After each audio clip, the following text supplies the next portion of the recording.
c'est OK de se juger parce que de toute façon on le fait, mais d'avoir un juge un peu plus clément.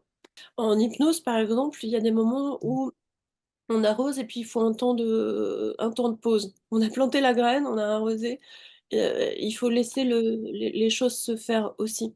Quand il y a eu un ou des traumas ou même aujourd'hui on parle de micro-traumas, hem, i fait micro-traumas, enfin je répète plusieurs petites choses, répétées, un peu comme un pivert là qui vient finalement, faire, poyer l'arbre. Hem, il y a cette notion aussi que les gens, ils sont déjà dans une forme de résilience, qui est peut-être pas la plus adaptée, qui est peut-être pas la plus ajustée, mais qui sont déjà dans une forme de résilience. Et moi, ça me semble vraiment fondamental déjà de poser ça, que, y compris avec les symptômes, c'est des stratégies de survie. Il y a vraiment cette notion-là de, retrouver cet espace de liberté, cet espace hem, de créativité et en gestalt, quand on parle de modifier un comportement, on va parler d'ajustement créateur. Il y a vraiment et pour moi, l'hypnose, elle aide vraiment à retrouver cet espace de créativité en soi.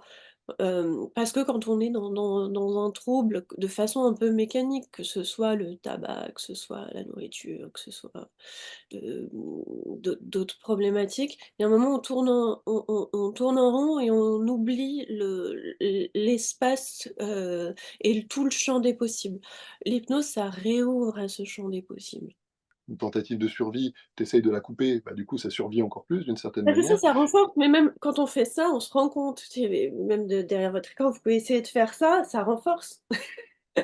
Plus on lutte, plus ça renforce. C'est pas, l'hypnose qui est miraculeuse, c'est pas moi, c'est vraiment tout le travail qui a été fait, en amont. C'est une espèce de recadrage que j'aime bien faire, voilà. On est sur le même petit caillou qui tourne autour d'une boule de feu. Donc de toute façon, on vit un miracle. En étant vivant, on vit un miracle. Si vous vous sentez pas légitime, il y a peut-être effectivement une question, parce que c'est souvent d'ailleurs des femmes qui se posent les des j'ai l'impression, c'est peut-être un biais de ma part, mais j'ai l'impression que c'est plus des femmes qui se remettent en cause et je dis pas en question, qui se remettent en cause: «Est-ce que je suis légitime à?» hem que la question, c'est peut-être pas une question de légitimité, c'est peut-être une question de compétence. Voilà, de repositionner les choses à cet endroit-là et que si vous le sentez pas, il y a un moment, c'est aussi vous faire confiance. De: «Là, je le sens pas» ou «Je le sens pas pour ça». Et plus de retrouver comme un levier de motivation. Qu'est-ce que je pourrais faire pour me sentir légitime? Alors des fois, les réponses, c'est intéressant, ça va être d'avoir 10 ans de pratique. Bah oui, mais si tu commences pas,